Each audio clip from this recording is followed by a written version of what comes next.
하나님 나라 백성. 할렐루야. 아멘. 여러분, 각 나라마다 법이 있죠. 법에 의해서 다스림을 받는 나라를 법치국가라고 말합니다. 근데 오늘날에는 뭐 그런 말들이 유행하죠. 유전무죄, 무전유죄. 뭐 이거 뭡니까? 법치국가의 모습이 아닌 것이죠. 그러나 우리는 이 땅에 눈에 보이는 국가에 살아감과 동시에 우리 하나님의 백성들 또한 눈에 보여지지 않는 하나님 나라의 백성들이죠. 그래서 이중적인 그런 이중성을 띠고 있습니다. 세상 나라의 법을 또 다스림 받아야 되는 동시에 또는 하나님 나라의 법을 또 우리가 다스림 받고 살아가야만 됩니다. 자, 오늘 서론을 보니까 시내산에서는 모세를 통해서 율법을 받았죠. 오늘 1절은 이렇게 말씀하십니다. 예수께서 무리를 보시고 어디 올라? 산에 올라 앉으시니. 자, 모세가 시내산에 올라 율법을 받았다면 오늘 예수님께서 제자들을 산으로 같이 올라오게 하셔서 거기에서 이제 말씀을 전하고 계십니다. 자, 그래서 언약의 성취의 모습들, 성취자로서 예수님이 제자들에게 말씀을 주시는데요. 모세가 시내산에서 율법을 받았듯이 참되신 만왕의 왕, 언약의 왕 되신 예수께서 산에 올라 하나님 나라 백성의 법을 선포하고 계신다. 우리가 보통 팔복이라고 말합니다. 또는 뭐 구복이라고 보는 학자들도 있고 그래요.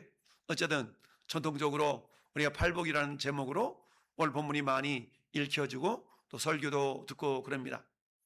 세세하게 하려고 그러면 한 절 한 절을 나눠서 설교했던 적도 있는데요. 어쨌든 오늘은 한 절 한 절을 우리가 쳐다보기보다는 전체적으로 복음으로 통치받는 하나님 나라 백성이라는 그런 전체적인 주제하에서 오늘 말씀을 묵상하고자 하는데요.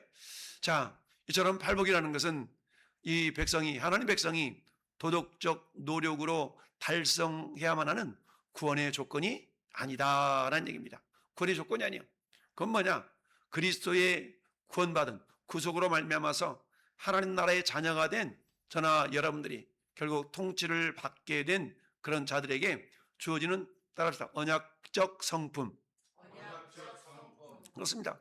우리 가운데 나타나야 될 성품적인 모습을 보여주고 있습니다. 그래서 언약적 성품이자 복이다라는 얘기죠. 자, 노란 강조 성도는 시작 같이 읽습니다. 시작.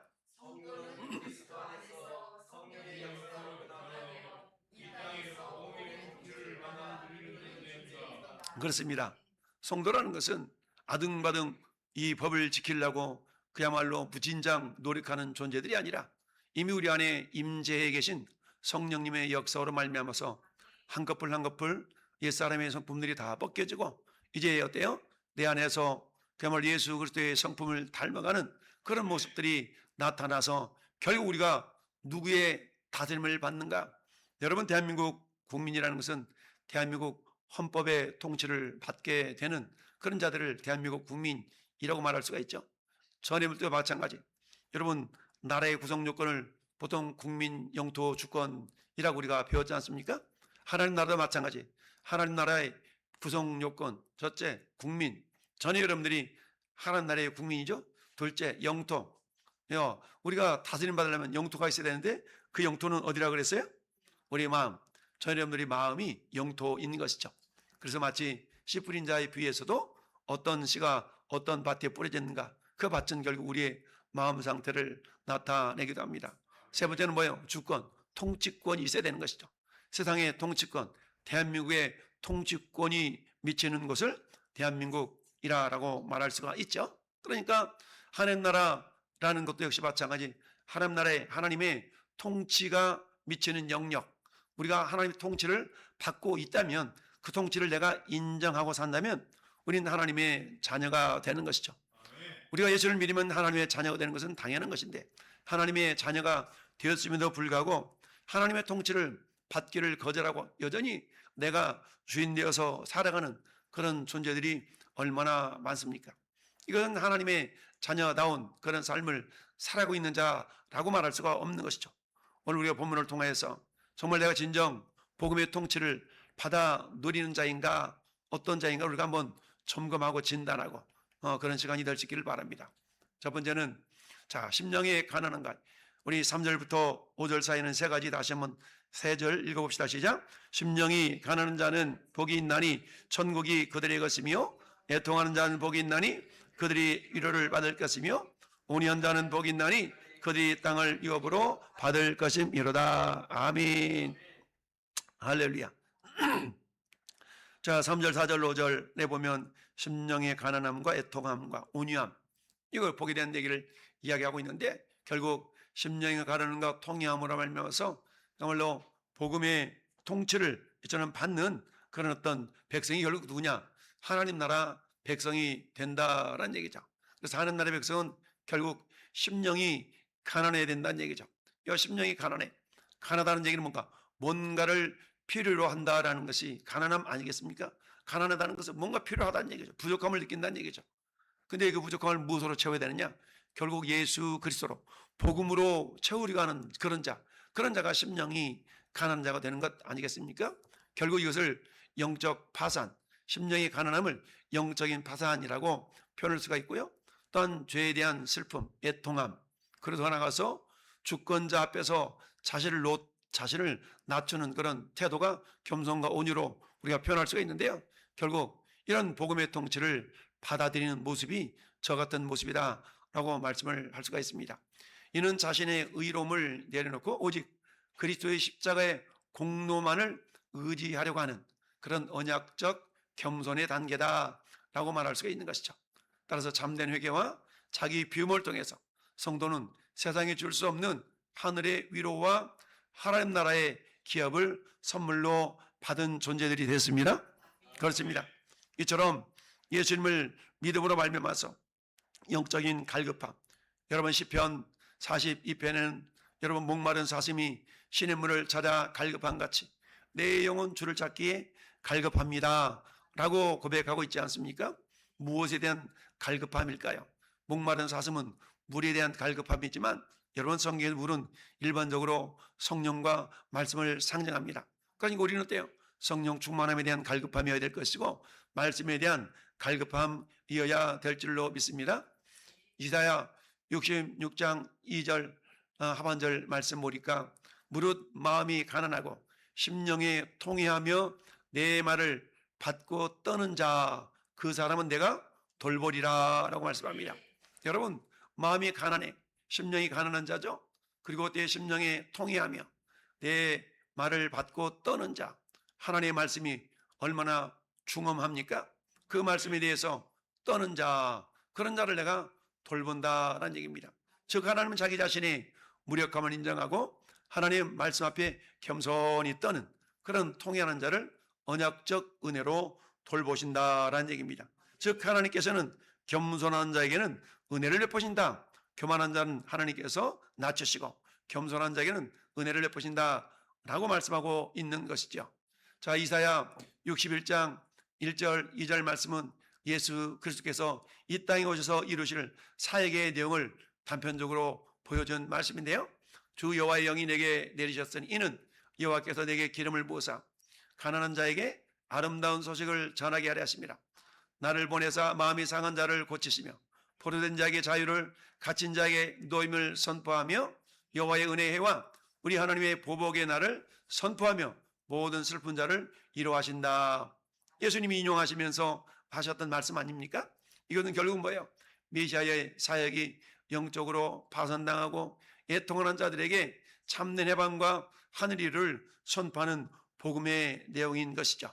우리 주님 이 땅에 오셔서 저 일을 감당하시다가 하늘로 올라가셨죠. 여러분 사도 바울도 로마서 7장에서 철저하게 자기 자신의 연약함과 그런 어떤 모습들을 고백한 내용이 저 모습이죠. 24절 25절 같이 한번 읽어봅니다. 시작. 이 사망의 몸에서 누가 나를 건져내려 우리 주 예수 그리스도로 말미암아 하나님께 감사하리로다. 그런즉 내 자신이 마음으로는 하나님 법을 육신으로는 죄의 법을 섬기노라. 아멘. 대사도 바울도 어때요? 자기 마음 가운데 두 법이 막 싸우는 겁니다. 한 법은 성령의 법, 한 법은 육체의 법. 그래가지고 어때? 우리 육체는 하나님을 기쁘시게 하는 그런 모습을 살기보다는 마귀 사탄을 즐겁게 하는 그런 모습으로 살아가도록 계속 역사하죠. 즉 자신의 죄성 앞에서 애통해하며 절망하는 그런 자만이 오직 예수 그리스도를 통한 구속의 은혜로 나아갈 수가 있는 것이죠. 그러니까 사도 바울은 철저하게 자기 자신의 그런 연약함을 바라볼 줄 알았습니다. 오호라 나는 곤고한 사람이로다. 이 사망의 몸에서 누가 나를 건져내랴. 여러분, 우리가 예수님을 믿으면 신앙생활 잘 해보고자 하는 마음이 기본적으로 생기게 됩니다. 그 누구도 신앙생활을 잘 하려고 하는 자들이 있지, 아니야 나 예수 믿었지만 내가 신앙생활 개판으로 할 거야, 이런 사람 아무도 없습니다. 그렇지만 어때요? 막상 내가 정말 하나님이 기뻐하시는 그런 모습으로 신앙생활을 하려고 하는 마음은 있지만 내 마음 다른 한편에서는 어때요? 육신의 욕심을 쫓아 행하도록 하는 그런 어떤 연약함들이 나타나게 있는 것이죠. 그럴 때 비록 성령이 충만한 가운데 오직 이것은 성령의 충만함으로만 가능하구나 라고 깨닫게 된 내용이 결국 8장 1절 2절에서 고백하고 있는 것 아니겠습니까? 그렇습니다. 그리스도를 통한 구원의 은혜로 나아가는 자는 결국 자기 자신의 죄성 앞에 애통해 할 줄 아는 자다라는 사실입니다. 우리 한번 사실 한번 질문해 볼 수 있기를 바랍니다. 오늘 나는 읽어봅시다. 시작. 오늘 나는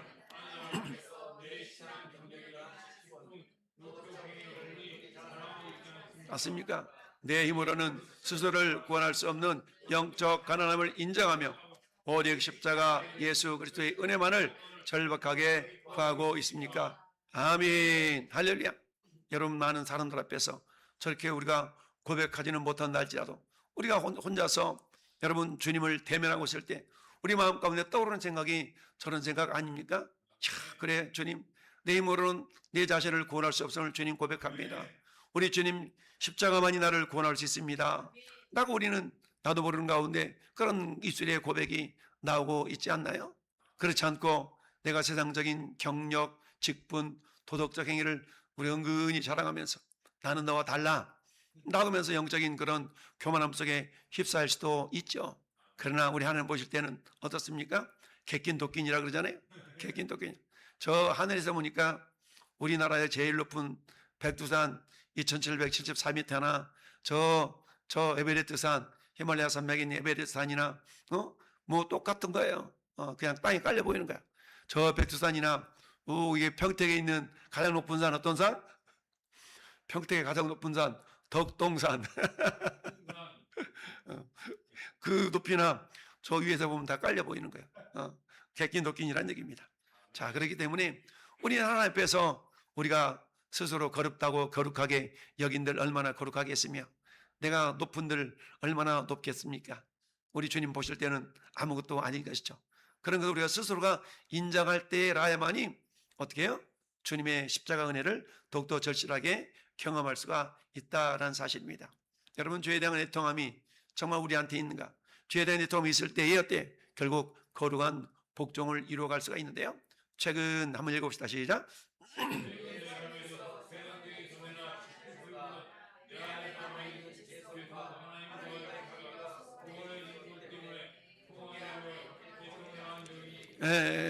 참 그렇습니다. 내 삶에서 내가 세상도 손해봤어. 사업에서 손해봤고 뭐 내가 투자한 것이 손해봤고 요즘 우리나라 주식시장이 말이 아니죠. 그래서 삼전 믹스라는 말 신조어가 생긴 거 아니에요? 삼전 믹스. 그죠? 닉스라고 그런가? 삼전 닉스 맞아. 삼전 닉스. 그러니까 삼성전자하고 또 뭐야? 하이닉스? 삼전 닉스 말이야. 삼성전자하고 하이닉스 그 두 주식 때문에 주가 지수가 굉장히 오르락내리락 하는 그런 상태에 있는데 정말 엄청 올랐다가 또 엄청 떨어지고 그러니까 올랐을 때 뛰어든 사람들은 지금 엄청나게 지금 손해를 보고 있는 거 아니겠습니까? 정부에서 주가 지수 높이려고 막 별의별 일을 다 하지 않습니까? 국민들한테 막 돈 모아서 빨리 땅 팔아가지고 주식 투자라고 은근히 부추기고 막 이런 일 엄청나게 했잖아요. 주가 지수 높이려고 막 그러면서 때 국민연기금에서 국민연금 기금에서 뽑아다가 막 투자해가지고 엄청나게 우리 미래 세대들에 대해서 엄청난 부담을 일으키기도 하고 그랬지 않습니까? 근데 어때요? 그렇게 투자했음에도 불구하고 물론 이익을 남기는 사람이 없을 수가 없겠죠. 그러나 이익을 남기는 자들은 소수의 사람들이고 더 외국 기업 투자자들이 대부분이잖아요. 소위 말해서 개미 투자자 들이한 사람들은 엄청나게 대부분 많은 손해를 봤는데, 그런 것 때문에 애통해하고 절망하고 한강다리를 왔다리 갔다리 하는 사람도 많을 겁니다. 근데 그런 것은 문제가 아니죠. 그것보다 큰 문제는 내 안에 죄성이 얼마만큼이나 정말 나를 끌어 잡아 당기고 있는가라는 그런 것을 깨닫는 데 있는 것이죠. 그러니까 그런 애통함보다 사회적인 재정적인 그런 손해를 때문에 나타나는 그런 애통함보다는 어때요? 정말 죄 때문에 애통해하는 그런 마음이 더 큰 것을 우리가 얼마 만에 경험한 적이 언제인가라는 거 한번 돌아볼 수 있어야 된다는 얘기죠. 뿐만 아니라 어때요? 내 혈기, 뜻을 내려놓고 주님의 주권 아래에서 내 삶을 복종시키는 온유함이 내 삶에서 나타나고 있는가. 우리 가끔 그러잖아요. 올라오는 거 탁 참는 경우가 많잖아요. 야, 내가 예수만 안 믿었더라면 막 이러잖아요. 딱 예수님을 몰랐더라면. 저도 그럴 때 있거든요. 야, 내가 목사만 아니었더라면 이럴 때가 있거든요. 그럴 때가 있어요. 근데 어때요? 그게 목사 된 게 감사하고 예수 믿는 게 감사하죠. 할렐루야. 왜요? 오늘 우리 새벽 예배 말씀이 그거 아니겠어요? 그야말로 압살롬이가 그렇게 자기 여동생 때문에, 온유이 때문에 그렇게 마음속에 앙심을 품고 있다가 결국 암논을 또 살인을 저지르는 그런 또 죄를 범하지 않습니까? 결국 자기가 살인자가 되는 거 아니겠어요? 그렇습니다. 내가 정말 절제하고 애통해하고 내 안에 정말 그 혈기를 내가 주님의 보혈로 십자가의 능력으로 잠재우지 못한다면 내 안에는 결코 온유함이 나타날 수가 없는 것이죠. 여러분, 그래서 오직 성령의 열매는 사랑과 희락과 화평과 오래 참음과 자비와 양성과 충성과 온유와, 그렇죠? 온유는 결국 내게 내게 아니야, 내게 아니야. 라운지 사모님, 온유는 내게 아니에요. 주님이 주셔야 돼. 하나님 주셔야 되는 거예요. 할렐루야. 그러니까 우리 성령을 사모하고 정말 주님의 은혜를 사모할 때에 그 사모하는 심령을 주님이 만족시켜 주신다 약속하신 것처럼 그렇다라는 얘기입니다. 두 번째는 어때요? 의와 긍휼과 화평으로 하나님의 성품을 드러내는 백성. 여러분, 세상 사람들 우리를 어떻게 예수 믿는 사람인지 알겠습니까? 하나님의 성품이 나타날 때야 비로소, 알고 봤더니 그 사람 왕성교회 장로님이래, 알고 봤더니 왕성교회 권사님이래, 할렐루야, 알고 봤더니 집사님이래, 이런 소리 들려지는 것 아니겠습니까? 전도하다 보면 얼추 그런 인상이 이렇게 화사하게 인상을 피우고 지나간 사람들도 있고, 우리 한국 사람은 특별히 이렇게 미소를 잘 안 띠잖아요. 이렇게 그 뭐라고 그러지? 표정이 없으면, 무표정하면 왠지 모르게 막 이렇게 쌀쌀맞게 되는 그런 모습들이 많이 있지 않습니까? 그러니까 전도하다 보면 별의별 인상들이 다 있잖아요. 막 지나가는 모습들, 일부러 전도하는 저를 안 쳐다보려고 외면하고 지나가잖아요. 전부 다. 전도 좀 하더라 할까봐 외면하고 막 지나가, 외면하고. 근데 얼굴에 미소를 짓고 인사하는 사람들은 대부분 예수 믿고 그리스도인들인 경우가 많습니다. 그래서 감사합니다라고 하면서 받아주는 사람, 수고합니다라고 하면서 인사하는 사람, 어떤 사람들은 차도 한잔 마시라고 이렇게 하는 사람, 이 참 다양한 사람들이 많은데, 그래도 예수 믿는 사람들이 그렇지 않는 사람들보다 얼굴 표정이 밝은 사람들이 더 많다. 할렐루야. 그렇습니다. 그러니까 세상 사람들이 우리를 바라볼 때, 야, 저 사람 뭐가 좋아서 이렇게 날마다 싱글벙글 그러지? 뭐 로또 복권 당첨됐나? 뭐 남편이 승진했나? 아들이 뭐 사업에서 성공했나? 그런 생각하는 것이 아니야. 예수님 믿으면 이렇게 돼. 라고 우리가 말할 수 있어야 됩니다. 할렐루야. 네. 야, 나 예수 믿고 보니까 참 이래. 나 예수 믿기 전에 안 그랬는데 예수 믿고 보니까 이래. 라고 우리가 우리 스스로를 자랑할 수 있고 예수님을 간증할 수 있는 그런 믿음의 주인공이 될 수 있기를 바랍니다. 그렇습니다. 하나님 통치를 받는 백성은 내면의 변화를 넘어서서 관계와 삶 속에서 하나님의 의와 성품을 열망하고 실천해 나간다라는 얘기입니다. 결국 그것은 뭐예요? 십자가의 의에 줄이고 목말라 하면서 긍휼을 입은 자로서 타인을 긍휼히 여기고, 십자가로서부터 같이 읽어봐요. 시작. 십자가로 하나님과 우리를 화목케 하신 그리스도를 닮아 화평을 이루어 갑니다. 이러한 삶을 통해 하나님 나라 백성은 같이 시작.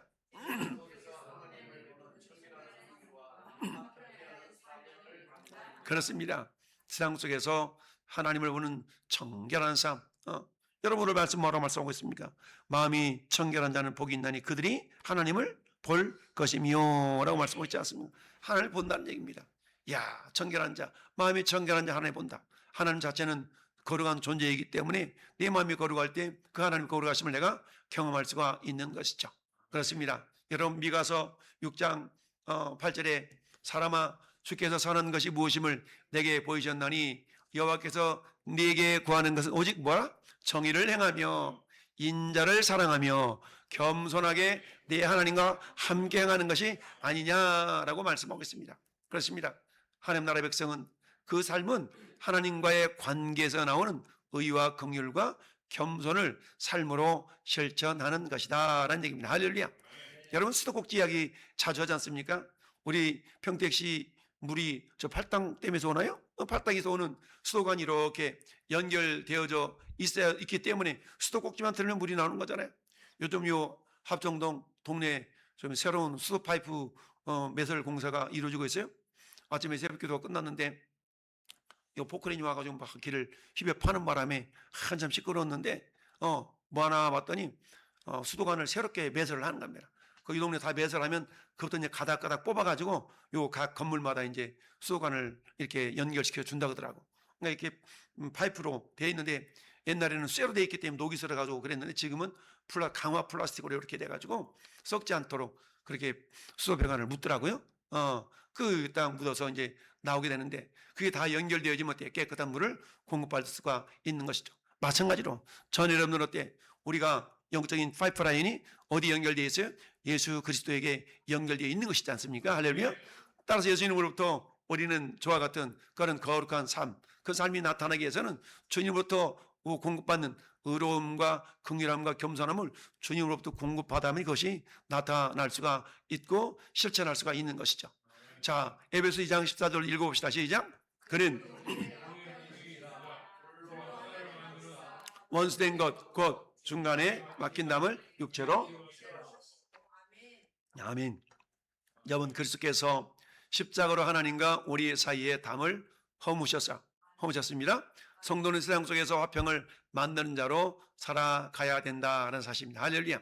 이걸 우리 뭐라고 말씀합니까? 피스메이커라고 표현하잖아요. 화평케 하는 자는 복이 있나니 그들이 하나님의 아들이라 일컬음을 받을 것이며. 할렐루야. 여러분 어떤 트러블 메이커로서 존재하는 것이 아니라 피스메이커로 그 역할을 감당할 때 우리 하나님은 우리를 어떻게 인정해 주신 거예요? 하나님의 아들이라 라고 인정해 주신다라는 사실입니다. 자, 그렇습니다. 시편 23편 다윗의 시편을 통하여 이렇게 고백하고 있죠. 내 영혼을 소생시키시고 자기 이름을 위하여 의의 길로 인도하시는도다. 자, 4절 읽어봐요. 시작.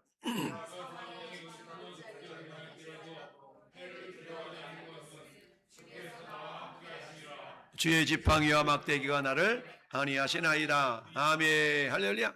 오직 예수님의 보혈로 마음이 깨끗해진 그런 정결한 자만이 삶 속에서 하나님을 경험하고 바라볼 수가 있다는 사실입니다. 우리가 하나님을 만나기를 원하고 우리 하나님을 우리가 경험하기를 원하면서도 내 삶 속에 정말 거룩함이 없다면 우리는 그런 하나님을 경험할 수가 없다라는 얘기죠. 왜냐? 빛과 어둠은 공존할 수가 없기 때문이죠.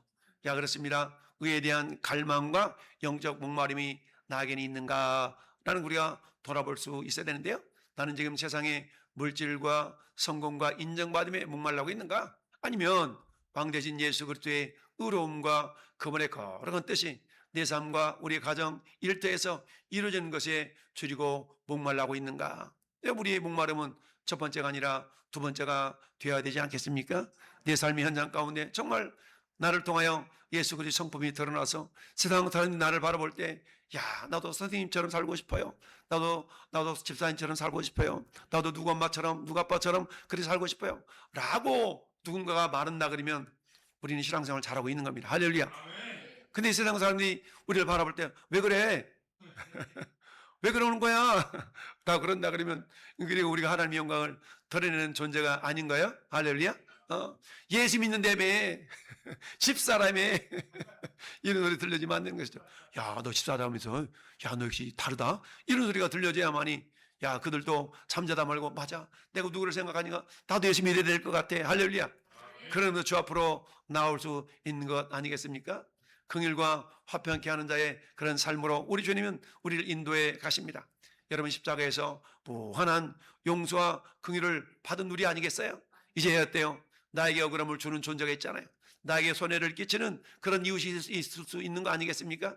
끝까지 아등바등하면서 갚으라고 우리 멱살 잡는 그런 존재가 아니라 어때요? 때로는 우리가 용서해주고 긍휼을 베풀어주고 이런 어떤 갈등과 분열이 있는 그런 삶 현장 가운데서 우리 어떤 존재로 그말로 예수님이 우리와 하나님과의 죄담을 헐어내셨던 것처럼 우리들도 어때요? 그런 어떤 담들을 헐어낼 수 있는 화평케 하는 자, 피스메이커로서의 역할을 우리가 감당할 수 있다면 세상은 우리를 통해서 하나님을 발견할 수 있을 줄로 믿습니다. 그렇습니다. 이런 삶을 살아가는 자, 결국 주님께서 우리에게 어때? 큰 은혜를, 축복을 약속해 주시는데요. 그것은 뭡니까? 핍박 속에서도 승리를 확신하는 그런 즐거워하는 백성이 될 수가 있다는 얘기입니다. 여러분, 복음으로 통치받는 하나님 나라 백성의 삶이라는 것은 결국 세상의 가치관과 충돌할 수밖에 없습니다. 때로는 어때요? 필연적으로 오해와 의를 위한 핍박을 우리가 또 받을 수밖에 없어요. 그러나 어때요? 성도는 예수님께서 이미 세상을 이기셨고 마지막 승리를 약속하셨음을 우리가 알기 때문에 핍박 속에서도 기뻐하고 즐거워할 수가 있는 것이죠. 여러분, 성경 다시 한번 우리 11절 12절 같이 한번 읽어봅시다. 11절 11절 12절 시작. 거짓으로 너희를 거슬러 모든 악한 말을 할 때에는 너희에게 복이 있나니 기뻐하고 즐거워하라. 금이라 너희 전에 있었던 선지자들도 이같이 받게 하였느니라. 아멘. 할렐루야. 인간은요 근본적으로 죄성이 있기 때문에 이기적일 수밖에 없습니다. 어떤 위험 상황에 보면 자기를 보호하려고 하는 그런 본능이 다 있거든요. 여러분, 윤석열 대통령 탄핵 때문에 얼마나 많은 사람들이 자기만 살겠다고 막 거짓과 이런 어떤 회유 협박에 넘어가가지고 그런 어떤 모습들을 보였습니까? 결국은 그때 시간이 지나가면서 그게 거짓이었다는 것이 다 들통나잖아요. 일시적으로는 자기가 괜찮을 것 같았지만 어때요? 그렇지 않습니다. 어둠은 반드시 빛 가운데 드러나게 돼 있다는 사실을 우리가 알 수 있습니다. 그렇습니다. 복음으로 통치받는 하나님 나라 백성의 삶은 세상의 가치와 충돌할 수밖에 없어요. 그럼에도 불구하고 어때요? 우리 주님의 승리가 결국 어때요? 우리에게 그대로 안겨주면 우리가 믿고 마지막 승리를 향하여서 우리는 한 걸음 한 걸음 나아가는 자들인 것뿐만 아니라 이 땅에서도 이미 우리 주님의 승리를 우리가 함께 누리는 그런 자가 된다는 사실입니다. 할렐루야. 그렇습니다. 사도 베드로가 이렇게 얘기했어요. 13절 읽어봐요. 시작. 오히려 너희가 그리스도의 고난에 참여하는 것으로 즐거워하라. 이는 그의 영광을 나타내실 때에 아멘. 그리스도의 고난에 참여하는 것으로 즐거워하라는 얘기입니다. 우리가 일부러 고난을 자처할 필요는 없지만 때로는 어때요? 예수님 신앙생활을 제대로 하려고 하다가 받는 그런 어려움들은 있을 수가 있다는 얘기입니다. 때로는 오해 때문에, 때로는 이해하지 못해서 이렇게 나타날 수가 있겠죠. 자, 너희가 그리스도 이름으로 치욕을 당하면 복이 있는 자로다. 할렐루야. 영광의 영 곧 하나님의 영이 너희 위에 계심이니라. 여러분, 내가 예수님인 것 때문에, 내가 그리스도인 것 때문에 오해를 받거나 또는 욕을 먹거나 이런 경험들이 있나요? 하나는 그런 적이 없어요. 라고 할 수도 있겠지만, 그러나 우리는 분명하게 내가 세상 속에서 그리스도인인 것을 드러내며 살아갈 때는 반드시 저런 오해나 그런 어떤 핍박이 있을 수가 있다는 사실입니다. 따라서 우리는 의를 위해서 받는 이 고난은 영광스러운 그리스도의 고난에 참여하는 것이다 라는 기억하면서 이건 특권이요 기쁨이다 라고 우리가 말할 수가 있는데요. 예수님이 이렇게 말씀하십니다. 제자들에게 시작. 이것을 너희에게 이르는 것은 너희로 내 안에서 평안을 누리게 하려 함이라. 세상에서는 너희가 환난을 당하나 담대하라. 내가 세상을 이겼노라. 아멘. 여러분, 풍랑이는 바다 가운데서도 잠을 주무셨던 우리 예수님의 그 평안함, 그 샬롬이 오늘 우리 가운데 그대로 임해 계신 줄 믿습니다. 우리 주님이 내 안에, 내가 주님 안에 있을 때 어떤 세상의 풍파가 있다 할지라도 우리 내면 속에 주님이 주시는 평안함은 결코 사라질 수가 없다라는 사실입니다. 어떤 자가요? 진정 주님과 온전한 연합을 이룬 자라야만이 그런 평안을 우리가 받아 누릴 수가 있다는 사실입니다. 따라서 우리는 어떤 세상의 핍박 속에서도 담대함과 승리를 누리는 그런 주인공이 된 줄로 믿습니다. 여러분, 사도 바울은 로마서 8장에서 우리에게 이렇게 말씀합니다. 17절 읽어봐요. 시작. 자녀이면 또한 상속자 곧 하나님의 상속자요 그리스도와 함께한 상속자니 우리가 그와 함께 영광을 받게 하여 고난도 함께 받아야 할 것이니라. 아멘. 여러분, 영광 노 크로스 노 크라운. 여러분, 십자가 없는 영광은 없다라고 말하지 않습니까? 십자가가 있기 때문에 부활의 영광이 있는 것 아니겠습니까? 따라서 우리는 어때요? 생각건대 현재 고난은 장차 우리에게 나타날 영광과 비교할 수 없도다. 할렐루야. 그렇습니다. 우리는 영원한 하나님 나라, 우리 하나님 나라는 우리 세 가지 관점에서 생각해 보잖아요. 이미 내 안에 이루어진 하나님 나라, 그리고 현재적으로 누리고 있는 하나님 나라, 또한 영원히 우리가 들어가서 누릴 그런 영원한 하나님 나라, 이런 하나님 나라가 있죠. 우리가 종말론적으로 따진다 그러면 예수님이 이 땅에 재림하실 때 하나님 나라가 이루어지게 되는 것 아니겠습니까? 이처럼 저는 여러분들 이미 내 안에 이루어진 하나님 나라뿐만 아니라 때요, 영원한 하나님 나라가 준비되어 있다는 사실을 기억하면서 그 하나님 영원한 하나님 나라에는 우리가 상상할 수 없는 놀라운 영화로움, 영광스러움이 나타나 있는 것이죠. 그렇기 때문에 생각하는데 현재의 고난은 장차 우리에게 나타날 그 영광, 영원한 하나님 나라에 우리가 누릴 영광과 비교할 수 없기 때문에 어때요? 우리 이 땅에서 어떤 고난 있다 할지라도 그것을 능히 이겨낼 수가 있다라는 얘기입니다. 너희가 이기는 승리는 이것이니 너희의 믿음이니라. 세상을 이기는 승리가 뭐예요? 우리 믿음을 통하여서 이겨낼 수가 있죠. 그 믿음은 어떤 믿음입니까? 이 땅이 전부가 아니라 영원한 하나님 나라의 영광스러운 있음을 믿고 나가는 자들이 받아들이는 그런 영광이 아니겠습니까? 그렇습니다. 복음을 인한 고난과 그런 것이 있을 때 나는 어떻게 생각하며 대처해야 될 것인가? 예수 그리스도 이름과 그분의 말씀대로 정직하게 살아가려 하기 때문에 겪는 오해나 불이익, 손해가 내 삶 속에 있다 할지라도 어때요? 그것을 불평하기보다는 내가 하나님 나라에 속한 진정한 백성이라는 언약적 표징으로 삼고 기뻐할 수 있어야 된다는 얘기입니다. 야, 그래 내가 하나님 나라 백성이구나. 할렐루야. 오늘도 복 받게 하시니 감사합니다. 여러분 복음 전하다가 누군가 욕을 했어. 막 짜증을 피우고 왔어. 그러면 그렇게 생각하는 거야. 할렐루야, 오늘도 복 받았네. 복 받았네. 왜? 나를 이처럼 박해를 받는 자, 욕을 먹는 자, 하나님께 복 있다고 그랬으니까, 야, 할렐루야, 오늘도 내가 복 받았네. 라고 이렇게 우리가 오늘 고백할 수 있어야 된다라는 사실입니다. 할렐루야. 기뻐하고 즐거워하라. 라는 얘기입니다. 그렇습니다. 세상이 주는 편안함과 타협하는 안정함에 빠져 있지는 않는가? 우리 자신을 돌아볼 수 있기를 바랍니다. 이미 세상을 이기신 예수 그리스도를 바라보면서 장차 임할 영원한 천국의 영광과 하늘의 상급을 우리가 소망하면서 오늘도 영적 싸움을 담대히 승리하는 우리 모든 성도가 될 수 있기를 축복합니다. 그렇습니다. 우리 결론을 같이 읽습니다. 시작.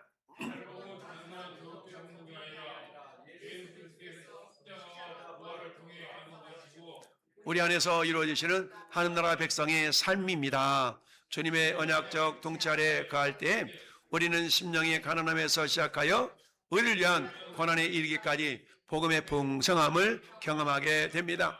오늘도 나를 지배하는 세상의 법을 내려놓고 왕 대신 예수 그리스도의 복음에 온전히 통치받는 삶을 살아갑시다. 아멘. 그렇습니다. 우리 이중적인 신분을 가지고 살아갑니다. 대한민국 백성인과 동시에 하나님 나라 백성이죠. 이 나라 법도 우리가 다스림받고 살아가야 되지만 무엇보다 우리는 하나님 나라 통치, 하나님 나라 법을 통치받고 살아가는 그런 또한 이중적인 의무가 있다라는 사실을 기억하면서 오늘 우리를 통하여서 세상 속에서 정말 그리스도 나라가 확장되어 가도록 하나님 우리를 사용하기를 원하십니다. 먼저 내 안에 하나님 나라가 이루어지고 그 하나님 나라를 세상 사람들한테 이렇게 흘려 보내주는 그런 축복의 통로들로 우리가 살아갈 수가 있다는 사실인데요.